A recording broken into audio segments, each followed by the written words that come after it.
अस्सलाम वालेकुम जी। नेक्स्ट जो लेक्चर है हमारे पास वो है application of electrochemical series part 1 के अंदर। ये बहुत ही इंपॉर्टेंट, इसमें शॉर्ट भी आते हैं, लॉन्ग क्वेश्चन भी आते हैं। जल्दी से हम इसको कवर कर लेंगे क्योंकि इतना डेप्थ वाला ये है कोई नहीं। अगर आपने वोल्टिक सेल वाली वीडियो देखी हुई है तो वो आपको समझ आ जाती है। अच्छा, इलेक्ट्रोकेमिकल सीरीज़ जो है ना भाई, ये वाला लेक्चर अगर आपने समझना है तो इलेक्ट्रोकेमिकल सीरीज़ जो है ना, आप पार्ट 1 की बुक ओपन करें और इलेक्ट्रोकेमिकल सीरीज़ जो है ना उसको अपने सामने रखें, फिर ये आपको समझ आएगा। अच्छा, इसकी पहली जो एप्लीकेशन हमारे पास बनती है ना वो है आपके पास, ये आप देख लेंगे, the production of feasibility of a chemical reaction. मतलब इसका ये है कि कोई रिएक्शन होगा भी कि नहीं होगा। इलेक्ट्रोकेमिकल सीरीज़ देख के हमें कैसे पता चलेगा, तो उसमें हम आपको ये देखते हैं कि जब आप इलेक्ट्रोकेमिकल सीरीज़ को देखते हैं तो बहुत इजीली हम प्रिडिक्ट कर लेते हैं कि कोई केमिकल रिएक्शन होगा या नहीं होगा। मिसाल के तौर पर अगर आप कॉपर और जिंक को देखो भाई, इलेक्ट्रोकेमिकल सीरीज़ अगर आपने ओपन की हुई है तो उसमें आप फॉर एग्जांपल मैं आपको इसमें आपको मैं बुक पे आपको ना थोड़ा सा दिखा भी देता हूँ। फॉर एग्जांपल ये देखिएगा ज़रा, ये हमारे पास ना बुक है, तो इस पे आप देखें कॉपर और जिंक को हम तलाश करते हैं। ठीक है बेटा, देखें कॉपर आपके पास ये है, ठीक है, ये आपके पास कॉपर है और जिंक कहाँ पर है, ये। अब इसको देख के बड़ी आसानी के साथ हम प्रिडिक्ट कर सकते हैं। क्या प्रिडिक्ट कर सकते हैं कि जिंक जो है वो कॉपर को ऑक्सीडाइज नहीं कर सकता। मतलब ये कि जिंक कॉपर से इलेक्ट्रॉन नहीं छीन सकता। हाँ, कॉपर जो है वो जिंक से इलेक्ट्रॉन छीन सकता। तो हम सिंपली ये बोलेंगे कि zinc cannot oxidise copper but copper oxidise the zinc. बस इतना हम बोल के इसको स्किप कर देंगे। जो हमारे पास इसमें नेक्स्ट जो आती है हमारे पास इसकी एप्लीकेशन वो है कैलकुलेशन ऑफ द वोल्टेज और ईएमएफ ऑफ द सेल। ठीक है, अच्छा इसको मैं आपको बता दूँ तो इसका क्या मतलब। अच्छा, इसका भी सिंपली मतलब यही है कि गैल्वेनिक सेल के अंदर जब आप इलेक्ट्रोड जो है जो हायर पोजीशन के ऊपर होता है, ऐसे जो एलिमेंट्स है जो इलेक्ट्रोकेमिकल सीरीज़ में जिनकी पोजीशन हाई होती है इलेक्ट्रोकेमिकल सीरीज़ में, वो एज ए एनोड एक्ट करते हैं और जो नीचे होते हैं वो एज ए कैथोड एक्ट करते हैं फॉर एग्जांपल। ठीक है, मिसाल के तौर पर हम आपको फिर मैं बुक लेके आता हूँ। देखो बेटा, बात ये है जो एलिमेंट इलेक्ट्रोकेमिकल सीरीज़ में ऊपर हैं, मिसाल के तौर पर अगर मैं यहाँ आपसे देख दूँ जिंक और कॉपर, मैं दोबारा कंपेरिजन क्योंकि बुक के अंदर इन्हीं को एक्सप्लेन किया गया, तो कैसे पता चलेगा कि zinc as a anode act करेगा या copper as a anode act करेगा या इन दोनों में कैथोड को से। तो हम कहते हैं इलेक्ट्रोकेमिकल सीरीज़ को जब आप देखते हो तो जो एलिमेंट इलेक्ट्रोकेमिकल सीरीज़ में ऊपर होते हैं वो एज ए एनोड और वो ऑक्सीडाइज हो जाते हैं, ऑक्सीडेशन वहाँ पर होती है। और जो एलिमेंट इलेक्ट्रोकेमिकल सीरीज़ में नीचे होते हैं वो एज ए कैथोड एक्ट करते हैं और वहाँ पर रिडक्शन होती है। ये सिंपल। उसके बाद जो हमारे पास अगली प्रॉपर्टी है तीसरी, उसमें comparison of relative tendency of a metal and non metal to oxidise or the reduce. भाई इसमें फिर हमें इलेक्ट्रोकेमिकल सीरीज़ देखनी पड़ेगी। मैं फिर आपके सामने वो बुक वाली पिक्चर लेके आ रहा हूँ। इसमें हमने ये देखना है जो एलिमेंट ऊपर हैं वो रिड्यूसिंग एजेंट कहलाते हैं और जो एलिमेंट नीचे हैं वो ऑक्सीडाइजिंग एजेंट कहलाते हैं। मसलन अगर हम यहाँ पर ये देखें, मैं कंपैरिजन करवाता हूँ जिंक का और क्रोमियम का ही करवा लेता हूँ। ठीक है, तो जिंक ऊपर है ना, तो ये है आपके पास रिड्यूसिंग एजेंट, ये इलेक्ट्रॉन लूज़ करेगा। क्रोमियम एक्सेप्ट करेगा, ये ऑक्सीडाइजिंग एजेंट होगा। अगर मैं कंपैरिजन करवाता हूँ मैग्नीशियम का और यहाँ से किसका, आयरन का, तो आप देख सकते हैं मैग्नीशियम इलेक्ट्रोकेमिकल सीरीज में ऊपर है तो ये एज ए रिड्यूसिंग एजेंट काम करेगा और आपके पास कॉपर क्या नीचे है, ये एज ए ऑक्सीडाइजिंग एजेंट काम करेगा।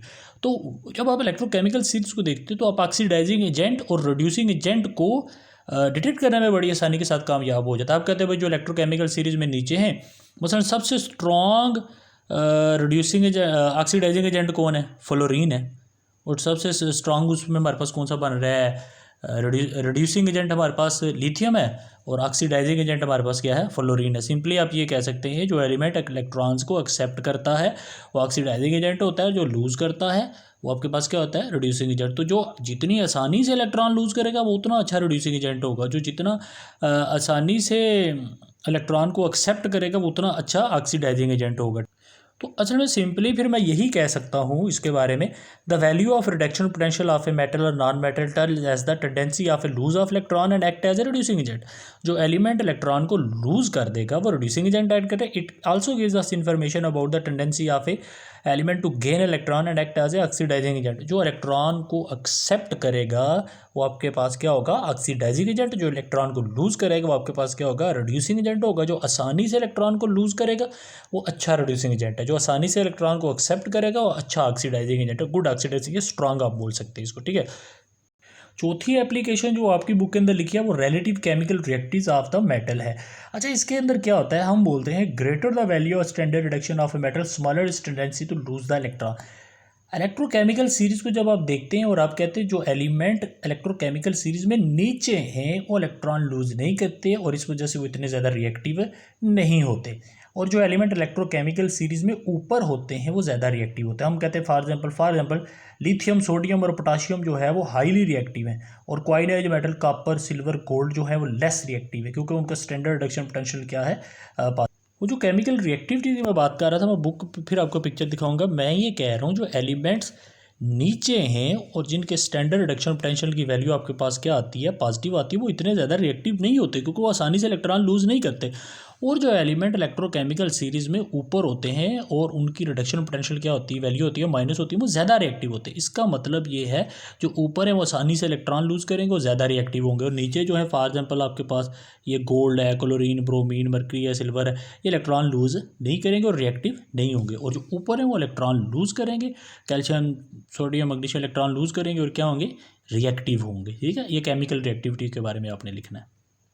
उसके बाद जो एप्लीकेशन आती है पांचवी, reaction of metals with the acids. देखिए भाई बात ये है, इसमें हम कहते हैं greater the value of standard reduction potential lesser is tendency to lose the electron to form metals और weaker is tendency to displace the hydrogen. अच्छा, इसमें ना ये थोड़ा सा, इसमें मैं आपको एक छोटी सी इक्वेशन लिख के आपको मैं समझाने की कोशिश करूँगा। देखिए इसके अंदर क्या होता है, फॉर एग्जांपल मैं यहाँ पे लिखता हूँ कॉपर, और इसका रिएक्शन मैं किसके साथ करवा देता हूँ, H2SO4 के साथ, ठीक है। और इसी के साथ मैं आपके साथ यहाँ पर लिखता हूँ जिंक, और इसका रिएक्शन भी किसके साथ करवा देता हूँ, H2SO4 के साथ। अच्छा, एसिड क्या होता है, जो अपने अंदर से क्या करता है, हाइड्रोजन गैस को बाहर निकालता है, यानी कि प्रोटॉन को। अब कॉपर इलेक्ट्रोकेमिकल सीरीज में क्या है, नीचे है, तो ये वाला रिएक्शन तो फिर आपके सामने नहीं होगा ना। जिंक इलेक्ट्रोकेमिकल सीरीज में कॉपर के मुकाबले में हम कह लेते हैं ऊपर है, तो ये यहाँ से हाइड्रोजन को डिस्प्लेस करेगा और जिंक यहाँ पर किसके साथ रिएक्शन शो कर देगा, सल्फेट के साथ। प्रोडक्ट बन जाएगी भाई जिंक सल्फेट और प्लस ये हाइड्रोजन।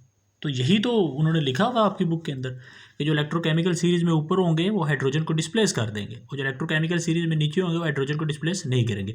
आखिरी प्रॉपर्टी है displacement of one metal by another metal from its solution, ठीक है।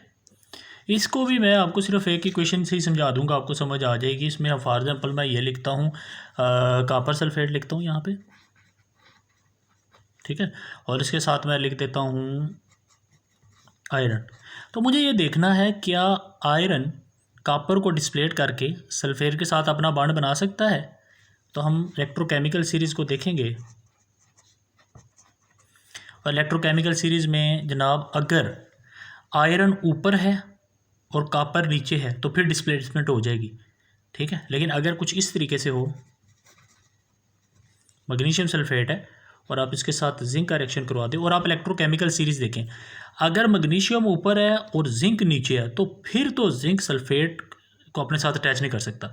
लेकिन अगर मैग्नीशियम नीचे है, जिंक ऊपर है, फिर रिएक्शन हो जाएगी। लेकिन जब हम इलेक्ट्रोकेमिकल सीरीज़ को देखते हैं तो फिर हमें पता चलता है कि ये वाला रिएक्शन जो है ये तो नहीं होगा। क्यों नहीं होगा, इसकी भी एक बुनियादी वजह है। वो इस वजह से नहीं होगा क्योंकि हम देख रहे हैं मैग्नीशियम ऊपर है और आपके पास जिसके साथ हमने इसका कंपैरिजन करवाया था वो आपके पास क्या है, नीचे है, इस वजह से नहीं होगा। जो एलिमेंट ऊपर होता है वो रिप्लेस करता है, जो नीचे होता है वो रिप्लेस नहीं कर सकता, ठीक है जी।